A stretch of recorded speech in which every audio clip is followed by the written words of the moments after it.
కానీ కేసీఆర్ తిడితే మాత్రం అరే పొట్టుడా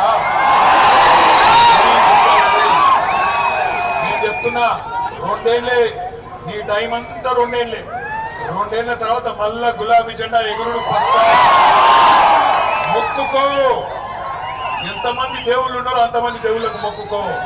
కానీ నువ్వు పాతాళంలో దాక్కున్నా నీకు మాత్రం ఉంటుందిరా పొట్టుడా పక్క.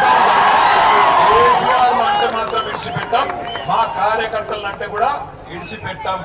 ఇక్కడ ఉన్నారు పోలీస్ అధికారులు కూడా, వాళ్ళకు నేను చెప్తున్నా, అయ్యా పోలీస్ అధికారులు, అధికారం ఎవరు అయ్యే సొత్తు కాదు, మళ్ళా వస్తాం.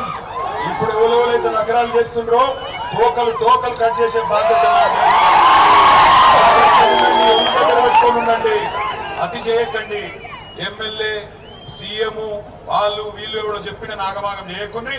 అమాయకులైన మా కార్యకర్తల నాయకులను ముట్టుకుంటే విడిచిపెట్టాం, తప్పకుండా ఎంబడబడతాం, బరాబర్ ఎంబడబడతాం. తెలంగాణ బిడ్డలం, రేషం ఉన్న వాళ్ళం, ఉద్యమంలోకి వెళ్ళి వచ్చిన వాళ్ళం, సింగరేణి గడ్డ మీదకి వెళ్ళి